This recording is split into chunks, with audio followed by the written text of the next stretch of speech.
Hello and welcome to Andertons TV. My name is Jack Duxbury. Oz is behind the camera. And this is... Matt.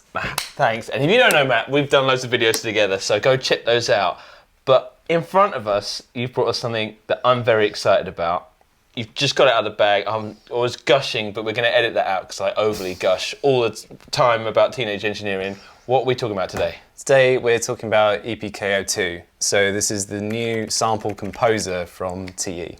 Sample composer. Oh my goodness. In full disclosure, you briefly went, I can't show you this. A few years, and then kind of went and wafted it at me. And I was like, oh my God. At the time we're filming this, no one else really knows about it yet. So this is quite a first. So. Right, let's start. So we're going to do that full, it comes like this. Yeah, so this is the packaging. If you flip it over, it's got the other, it's like the famous knockout image. I walked in and I was like, oh, it's like Christmas, like an advent calendar box. But inside, do you mind if I? Yeah, go for it. Mate, cool, here we go. I like thoughtful. Yeah, and it's sealed over with the tab, so that's gone now, obviously, but there it is. It's so much bigger than I thought. In a makes cool a way. difference from it makes a difference from the Field series. Keep talking about it, Matt. Otherwise, I'm just going to fill with noises. So what we have essentially is a pro version of a pocket operator. So where the pocket operator is quite a bit smaller, it's got a few punching effects and stuff. This has got a much bigger sample library that you can load onto it. Projects as well as patterns and scenes, but we'll talk about that in a minute. And some proper sort of DSP effects in there as well. Are we going to plug it in, Oz, and dive in, yeah? Let's do it. Let's do it, Matt. Okay. Oh, thanks, Oz. You've plugged it in, but we haven't turned it on, I promise. Is this an innie or a slidey? It's a slidey. It's a slidey? Yeah. Oh, it's got a colour screen. So the screen is a little multi-segment display. I'm so excited. Like, done. Oh my God. With a bunch of different icons behind it to tell you what's going on. So you can kind of see them here. I don't know if you see it on the camera, but they're kind of backlit rather than being sort of like an actual sort of LED screen, you know what I mean? So cool. But it all starts to make sense. It's a bit like the way the pocket operators work, but this gives you a lot more information when you're working on stuff. I don't know. How long have you had it? I've had it for maybe, in terms of actually having it on me, probably a couple of weeks, but I've only really had yesterday to sort something out on here. So it's apologies if it's a bit rough, but there's a wealth of stuff in there. I think it's really fun. But we'll go from scratch as well. Yeah, I was just asking like what, and we'll get into what you like about it. Go wherever you fancy, mate. So I mean, let's maybe start off by, I'll explain all this as we're going, but I can't remember what we've got on here.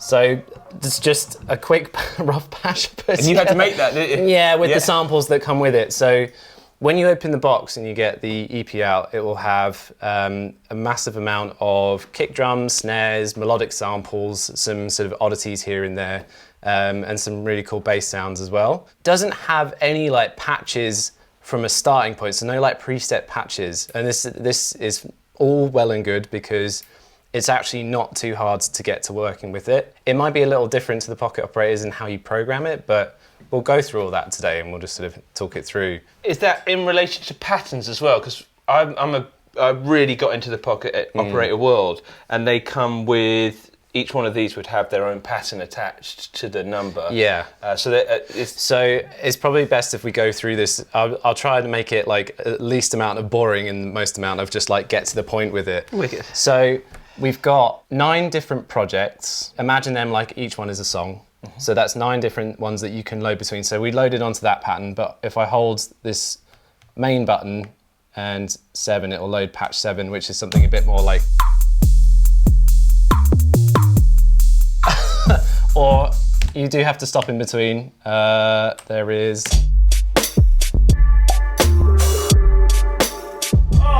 You made this? Yeah. It's banging!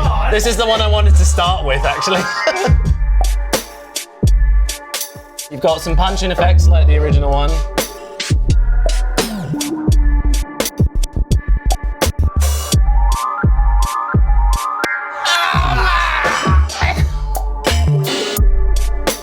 Way more fun. They're also pressure dependent as well. So it's got a force dependent resistor underneath it, so it's pressure sensitive as well as velocity sensitive, these pads. We're getting velocity when you're playing the samples? Yeah. Or just on the effects? No, you get velocity when you're playing it. But also with the effects is down to pressure, not velocity. So like that's a lovely little nuance there. Yeah. So to give you an idea, so like the filters are here somewhere. The more you press it, the further out it comes, but you can combine them as well. So you got bandpass there.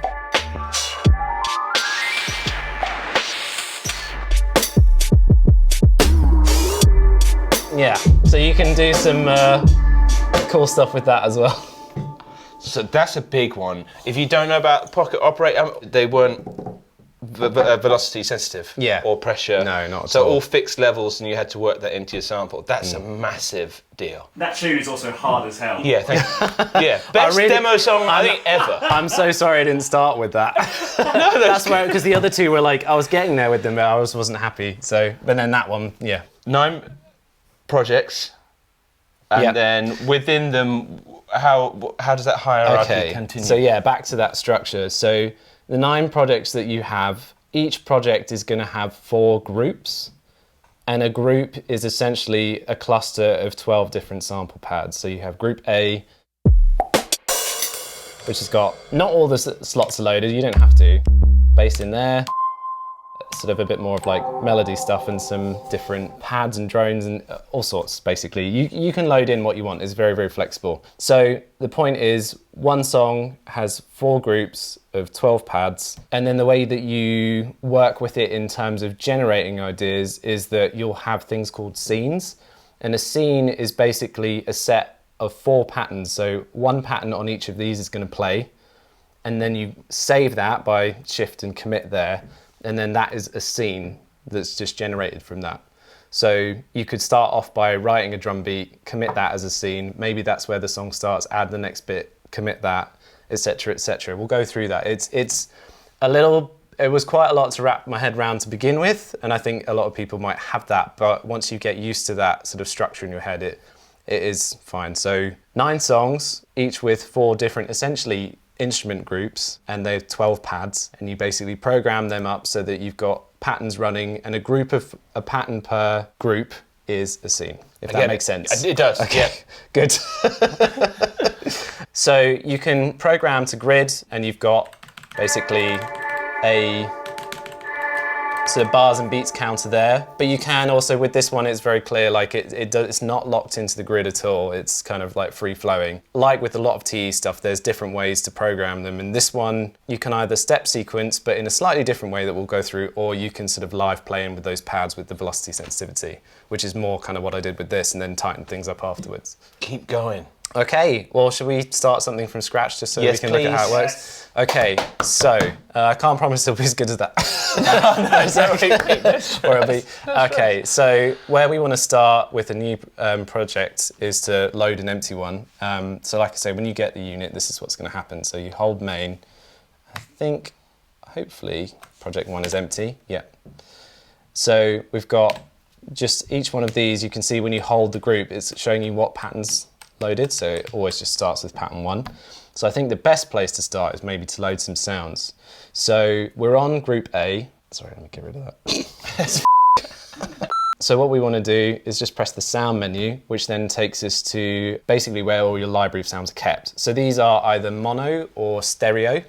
It does stereo sampling as well, and you can save up to 999 different sample slots. The memory inside is very small, as you can see. It is 64 megabyte. However, the way that this works when you're loading them on, it does crunch them right down into the tiny memory that you've got in there. And most of them are sort of like short samples, but you can put in some that are a little longer as well. What's the bit rate and sample rate? Do you know that? This is a tricky one to remember, and it's not in the instructions, but I think it's 16-bit, And then the sample rate is somewhere below 48 kilohertz, but it's not 48 kilohertz. Interesting, yeah. I won't say what, because I can't remember the number. That's so clear. It's so funny, because it's one of those, in 20 years' time, people will be like, yeah, man, I really like that, like 46.5 kilohertz tone. Honestly, I have no idea why, but it's a thing. No, of course. Yeah, so on each one of these, there is some stuff loaded already, actually, which is interesting, because I don't remember doing that. Right, no, this is because of the firmware. It does load a kit for you. Yeah, it's just so fun. when you get it, you will have this kit. Now, that there, it says sample 1, and I think when we hold it, it's going to give you the name that you've loaded it on with, if you've loaded it on the computer, if you haven't sampled it yourself, which you can also do in this, because it does have the built-in mic and the line input as well. And the way that you switch between these is you just pick a sound, and then if you want something different, you can just cycle through them. If that seems like a lot, you can also go in 10s as well. And the way that they've laid them out is the first 100 are kicks, the second 100 are snares, the third 100 are, you know what I'm saying. It's like, it's very easy to kind of work your way around it. And I'm sure if you produce tunes on the computer, you spend a lot of time going through folders of kicks and snares. So it's pretty much the same thing. You just hear what you like the sound of and you go with it. So we'll go back to that one on the first one, and then you do that for the rest of these, and then you're ready to go. So I guess maybe like the first thing we could do is just check the tempo. So we've got 120 at the moment, is that? My favourite. Yeah? Don't want to add a few more? No, like Logic default. No, a little bit more, just maybe 1, 2, 3. Oh yeah, put a bit of spice on it, there we are. We go back to main. Now, it does kind of remember where you've stopped, so it's always best to check what this is telling you, which is that we were on the second beat of the bar. Hold record, and then we'll put a step onto that beat, and then we go through. Actually, I'll make this faster. So the other thing, when you're cycling through, it will go through in 16ths as default, but you can hold this timing button. Actually, it was on triplets, interesting. So hopefully that wasn't doing anything too weird, but we only put the first step in. The other thing, so when we were talking about that idea we were playing earlier, where it's a bit looser. I know what you're going to say. So you've got quantize or you've got free for when you're programming in and for when you're playing in. Mainly playing in, but you can program in ticks as well as bars. To the next beat of the bar, so because we changed it to 8, it's a little faster. Right, and then we have our 4 on the floor. All right, and then the other way that we can record is that we can find a sound and play it in. So this is, yeah, here we go. And it's quantized it for me, which is good. The other thing we can do to speed things up a little bit, if we change that timing while it's playing to 16ths, so we can basically grab, let's find a hi-hat.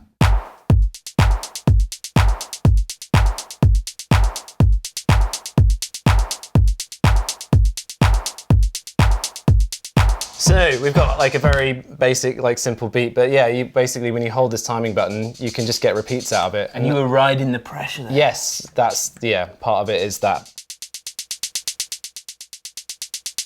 So this is quite expressive. So immediately it doesn't sound like too kind of sterile from the starting point. Now, that you can hear that that's kind of like locked in, is not very swung at all, but we can change that with something called timing correct. So you can either have it quantizing or you can go into this correct menu.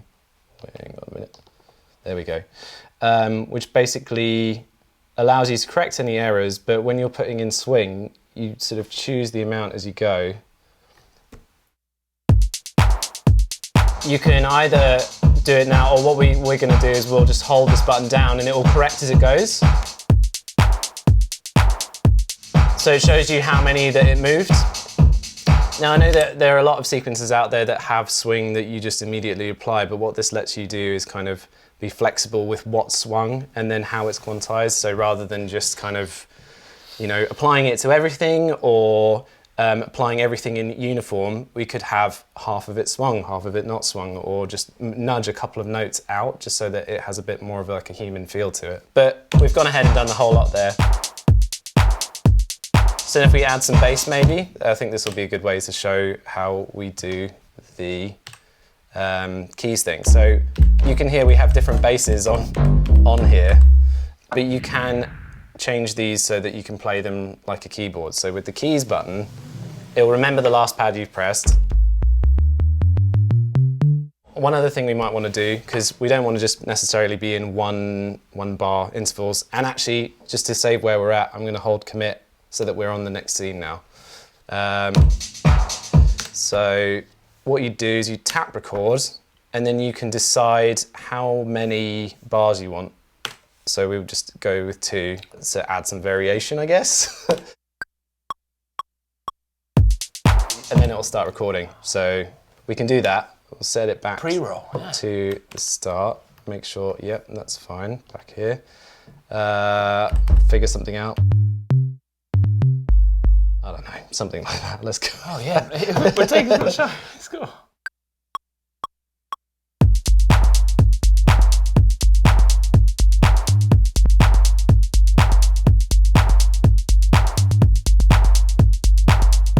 And then we've got our effects again.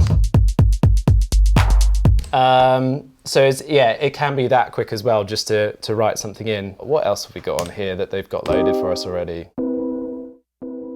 Sorry. Yes. Whilst you had a little pause there. Yeah. The commit. How do you see? You said, I'm going to save here by hitting commit. I love the name of that button. In terms of commit, often people, is there an undo? Yes, so there's one level of undo. So as you're working, if you do make a mistake or something's not quite right, you can go back. I wonder if there's like a way we can make it show, just to give you an idea. So, I don't know, if I put a step on here, right? So that little umbrella comes up and it's basically telling you, you've got the ability to undo from this point that you've got to.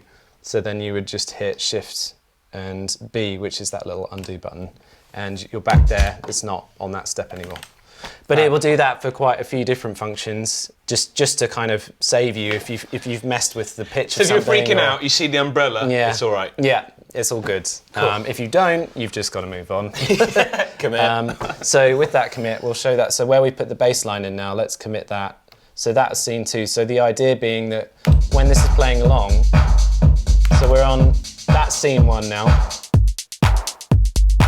Scene 2 adds our bass. Great. Right, and now let's add something else to that. Let's maybe get the keys mode again. Yes! Oh God. Right, now let me undo that. Umbrella? Yeah, umbrella, Shift, B, gone. I forgot to set it so that there was 2 bars. There we go.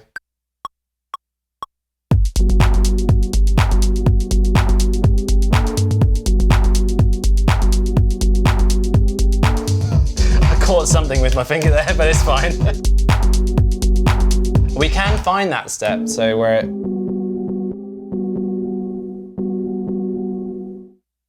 There, I hit 2 by accident. So to erase stuff, so that's probably like an important thing to talk about.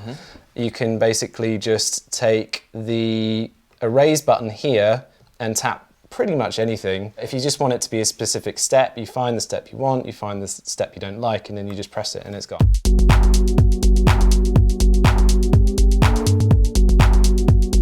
So we've got this crazy house beat thing going on. You're doing great. So we haven't talked about the fader yet too much. Let's go back to Group A where we've got the drums.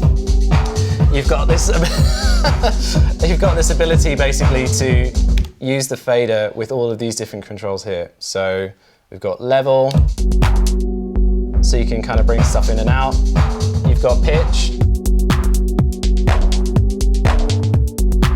5 semitones either way. You've got time, but we'll come back to that. You've got filter. And it does remember where these are, so if you move the low pass with it, it's going to follow.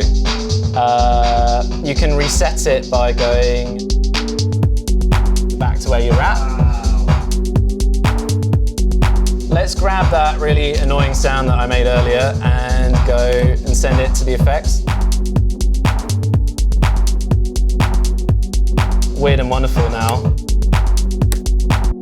You've just sent that track to the effects that we normally trigger? So within it, Or they're bus effects? there are different like editing controls for the samples that we haven't really gone through yet either. Okay. But there is also, as well as the punch-in effects, there's also like one send effect that you can send everything to. So when we press the effects button, you can see it's the delay there.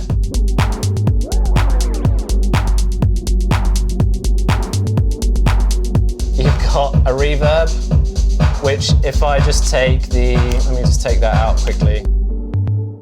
It's got quite a lot of length to it. You have got distortion, chorus. You've also got like another master filter that you can use, which this is probably not the best example of it right now, but Very powerful, a compressor. Compressor? Yeah. Although, so you can send stuff sort of into that as much as you want with the controls there, but there is also like a master like output section. So where you get basically, let me bring the drums back in. Drive control that really like pushes the output bus. So it can get really distorted, or you can kind of take the release time down to kind of keep it pumping, but not too crazy. So yeah, as you put more stuff into it, especially with low end, you start to hear everything duck around it. So use it in moderation, but definitely go for it because it does give a nice like feel on the output stage. So that's that little tube there. It will basically, as it's working harder, it's going to light up kind of thing. Way more than I was expecting to be in there from just appearances alone. So the fader, how that's all controlled, fantastic. I just want to jump in with those how much can we edit the sample itself once it's in there? So maybe we should go to that sample that I've kind of put in there that I wasn't super we're into not it. judging you, man. No, I'm judging myself. I do that a lot. So we've got it there. So if we go to the sound menu, we can see what number that is. We can change it, which we've already talked about. When you're in this menu, you can change the level output. A lot of the functions where you need to hear something happening, where you'd normally maybe see it on a screen and you're stopped, you will hear it as you mess with it. Lovely. So we can change the pitch if we wanted to. That's very creative in its own right. Yeah, it can have like a good effect if you just paused and want to do something a bit mad. Yeah. So what we want to do is go into this edit mode, which you hold shift and press sound. We've got one shot, we've got key, which plays it like as you hold it. But then it's also polyphonic as well. So you can play a few different notes at the same time. It does have a voice limit across all the groups, but certainly if you want to get some chords in there with some individual sound, you can do that. Cool. No problem. So we could make our own chords if we want to. But then we also have legato. It sort of cuts in so you can kind of go between some different notes. I'm going to change that because it's bothering me now. You do it. We'll just go through some samples while we do this.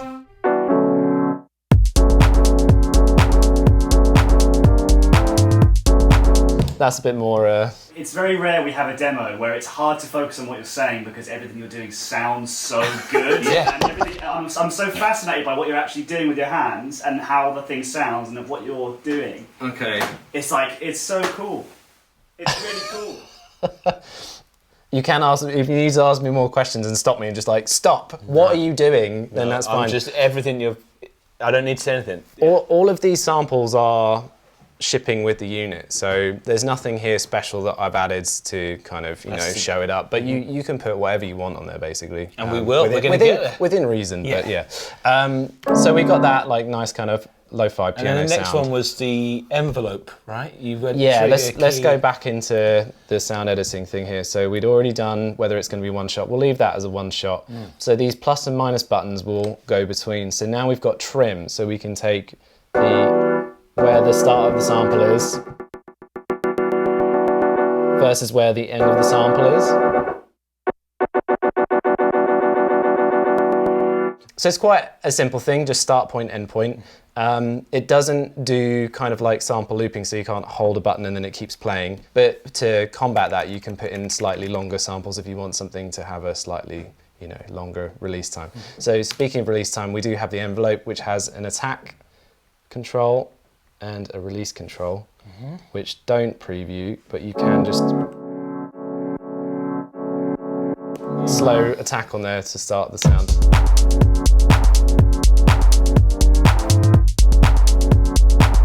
Okay, we're good with that? Right, so that's the envelope controls. And we have something called time. So we don't have any on here yet, but if you have a loop and you know the speed the loop is at or how many bars it is, it will do like a very rudimentary version of time stretching. So if you put in like a drum break or something like that, if you know what the BPM of the drum break is, you can set that in the time menu for the sound. And then what it will do is it will time stretch according to what your project is doing. It's not as advanced and as like, because it's a lot of processing power to do some of the stuff that digital audio workstations like Ableton do, and this is quite like a focused little machine that does a lot of stuff. But when it comes to time stretching, it is a bit more of like a, you'll see what I mean, it's more like an old school method, I think. So we might get some loops into that in a bit. Yes, that's what I want. Yeah, it does that old school time stretching sound. And other than that, one thing I haven't mentioned yet, but for the whole unit, is that it has MIDI in and MIDI out via the little TRS adapters. So you can send MIDI out of it to program up different synthesizers, drum machines in your setup, or equally you can bring it back in. So if you wanted to control this from a digital audio workstation, if it could do something a bit more than the sequencer can't on here, or that's how you're used to working, you can just play the sounds and effects off it.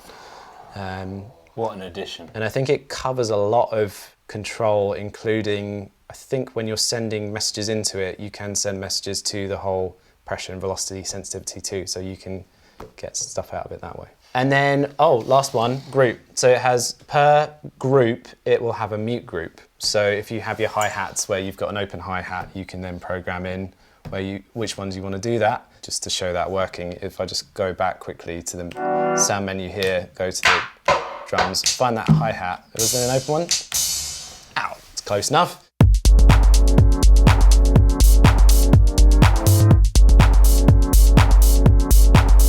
You can hear it choking.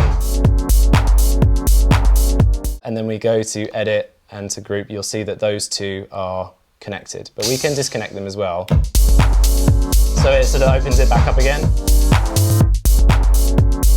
But that's tight though, so we'll go with that. Yep. Chop. Right. Talk about chop? We're gonna need to get a loop of something to grab into here to go through that. Should we do that? Do you want to do that now, or are there other things you... One of the effects I didn't show was the looper.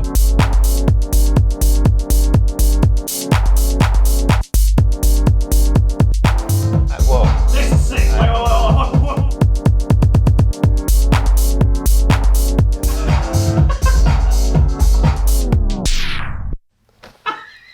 Right.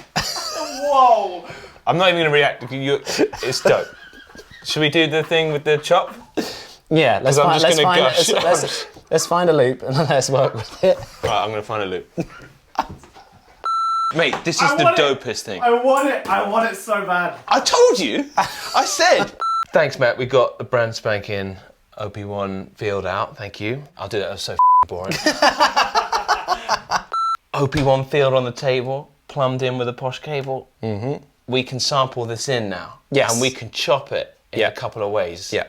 Let's just dive straight in and go into the sample mode here. Mm-hmm. So we've got the ability to stereo sample. So you can see it's the left and the right channel. You can also go left channel only for mono, the sum of the left and the right in mono, or just the right, depending on what kind of device you might have that you've got plugged in. But we'll stick with left and right because the OP1F's stereo with the nice dimension synth engine you got there and Mother Reverb doing all its nice stereo things. So basically you can see all of these pads are flashing, and that is because they are different spots that you can record to. So this is within the D group. What you can do is you can take your time and sample different stuff to each pad. So where you might play in some chords for us here in a minute, we could take one and put it on each one and it'll be a different sample. Or we can do the chop method, which is a bit more efficient on space because you just record the one channel and then it takes up like one sample slot. So it doesn't limit your 900, well, I mean 999 is quite a lot, but it doesn't take up that memory quite as quickly if you just chop the sample that you want. Right. And it's something that a lot of people do with other samplers and sequencers and stuff like that. So we'll go ahead and record you first and then we'll chop it afterwards. Let's do it. Okay, so all I have to do is just check the input level on here. So if you could play a few notes for me. That's sounding probably all right where it is actually, isn't it? So you see that little icon comes up to let you know that the audio is coming in, and it dies away because there's a threshold setting, which means that when you play, it's going to detect it from where it starts rather than, you know, me kind of pressing the button and then it having a gap that you have to trim at the beginning. It's really annoying, but super handy. With the threshold, that eliminates that problem, and I think a lot of you don't have to be holding record. No, down, exactly, yeah. exactly, and you don't have to time it exactly with you. So Perfect. I will cue this up ready to go, and then just give us some chords. Okay.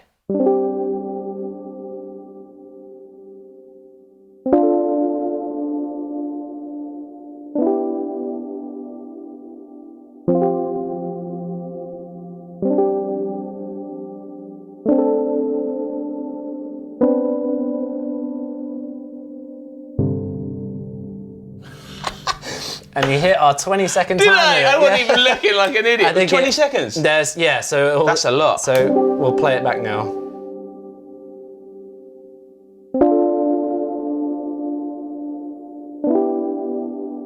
Got a bit lost with the fairies there.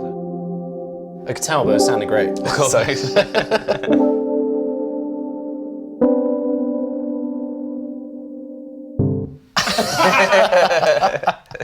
So that is the whole sample right there. It's all locked into the device. So now what we'll do is we'll go over to chop. So this is going to play it through again, and what that allows you to do is manually place the chop points where you want to by just touching the pads.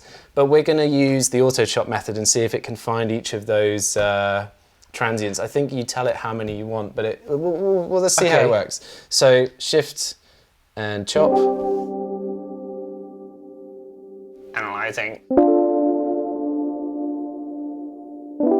I don't know if it actually needs to do this or not, but it is just what it does. Yeah, mate, you're learning about this. We're learning about it together. Yeah. Yes, this is true. Us. This is true. Pop musician detected. Terminated. It's detected 9 chops, 9 chords. That's so cool. Let's test that this has definitely worked. There's one. Oh, there's a little bum one there, but we can change that and I'll show you how in a sec. That was the second one though, right? So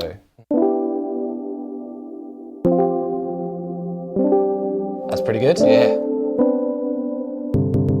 It's not exactly transient rich what I was playing, but it did really well. But yeah. And I think, that manual chop, Oz mentioned it earlier, like, what if you want to they call that lazy chop, I think, in Akai world. So if you were playing a vinyl and you wanted to do that, you can just tap it so in. you can absolutely do that. But in this instance, we've just gone with like an auto chop, which has done a really good job actually. So now that is chopped, so that's one sample split into those 9 different bits. And then if you do get the odd one, which you want to change the length of it, you can set the start point and the end point. And it's going to just keep playing it back. So I'm tapping it by habit, but I don't need to. Allow you to fine tune it. That's really cool. So you can do that across all of them, and it basically sets those start and end points. Yeah. But we can leave that one because we've got all the rest across it. Where it's on one shot, we'll change it to legato. So it just cancels each other out. Can we, now they're chopped into pads, can we like re-pitch them and? Yes, we can. So I'd love to hear the pitching limit. Octave, I think. Up and down. We can stick with the original pitch for now because we can do the whole group in a sec. I'll show you how they'll do that. I love it.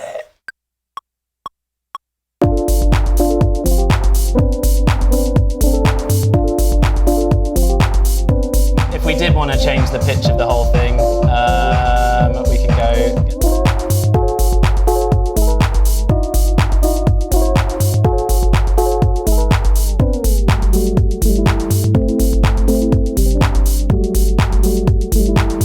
I'm gonna grab the bass because it feels like it's probably more like a breakdown, isn't it?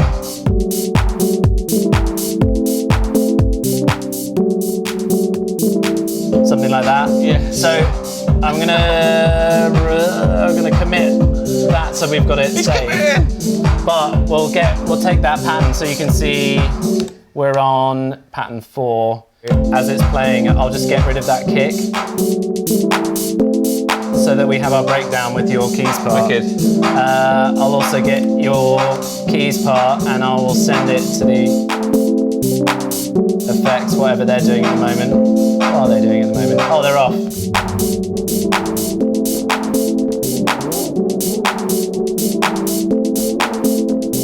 Nice.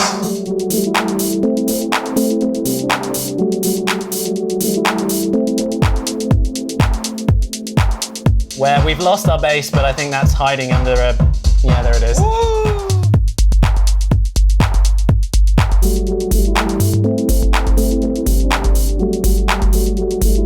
If you want to change a scene up, you can just kind of, you know, drop the bass out for a bit.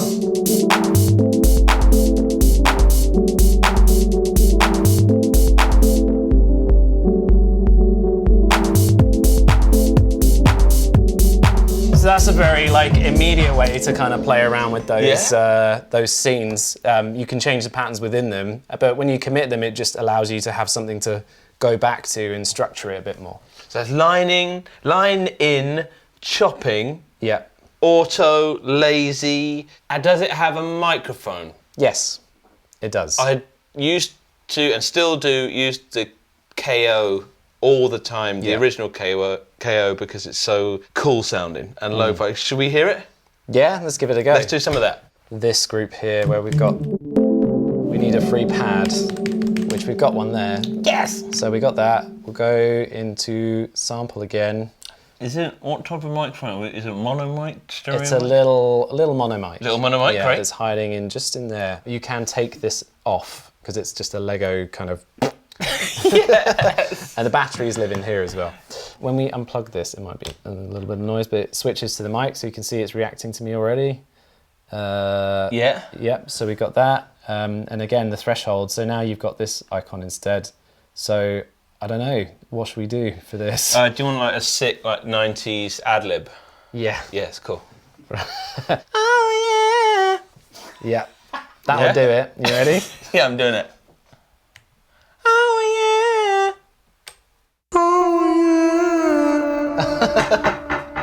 And it pitches with the group, so... And it pitches with the... Well, because of the faders, it moves with the parameters for the whole group. Oh, that's so cool. But we can come back out of here and we can change that if we need to. Oh yeah. Where's the right area for the key? We also need to trim it a little bit. I think I was a little bit microtonal there. I've been working on that a lot. I'm Um, just bored of 12 tones. let's get rid of that little click at the end.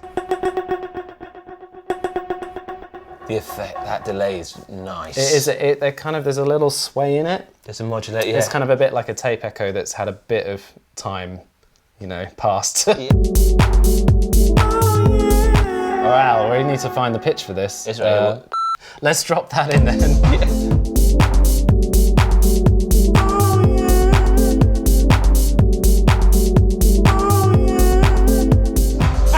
Yeah. It can literally polish turds.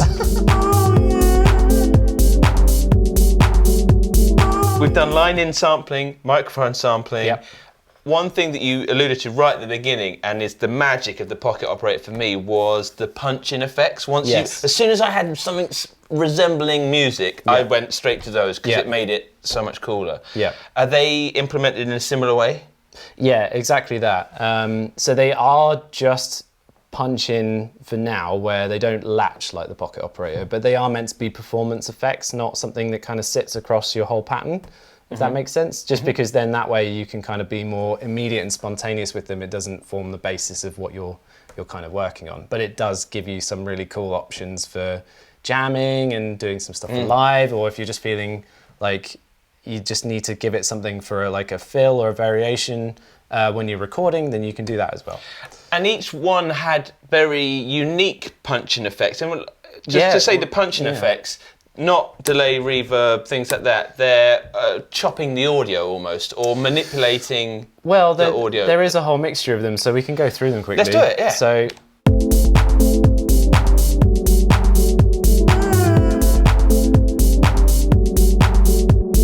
the first one is like a tremolo. Oh, and they're pressure sensitive! Yeah.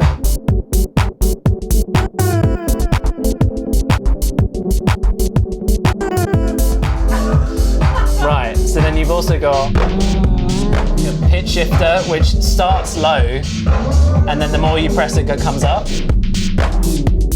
So you can quickly drop an octave, but then you can work your way back up again. The next one is like a bit crush.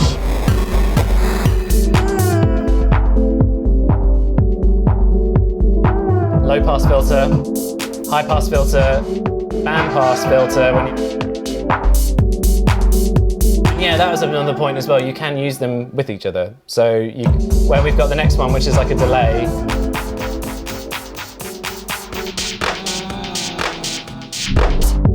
You can use them together. So it'll keep it playing. So delay. Stutter controls. Proper tape stop. I think that's a panner.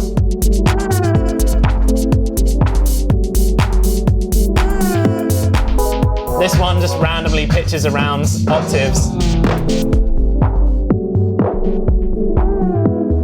I just want to feel this. I love that. And this one, I don't know what it's doing. I think it's just rearranging it somehow. And then a proper like granular like.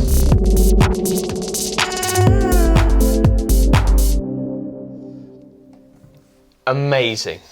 Because if you, anyone a fan of the Pocket Operators, that was the best bit. It was like a magic fun button, all tempo synced to what it's amazing. Yeah. And to implement it, but in a more fun way with more choice. I love this pressure thing. It's been a complete game changer because you can really get expressive with it, and not just for that, but also because when you're playing stuff into it, it just is so much easier to kind of get something that sounds like it's got feel and swing already without needing to kind of really get too deep into it, I suppose. But you can do that too. Like, you can absolutely do that.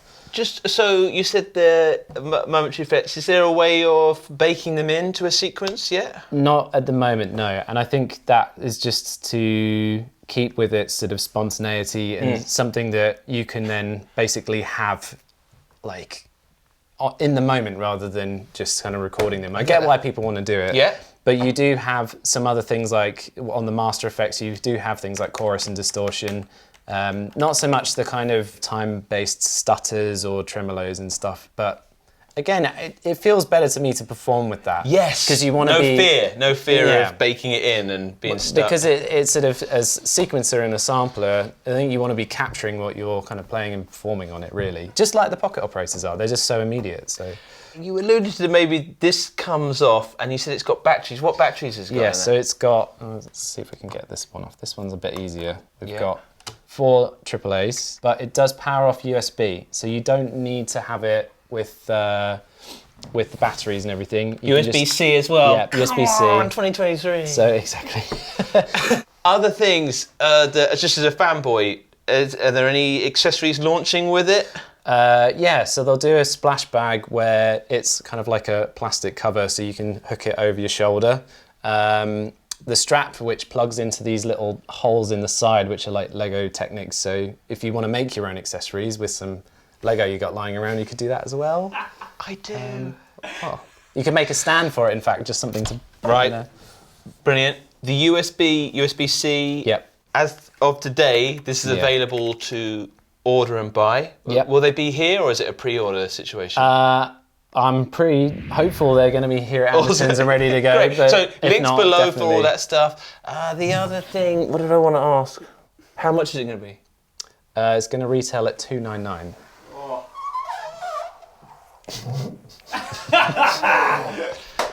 This is great. Well, let us know. What do you think of it in the comments below? Matt, thank you so much. No problem.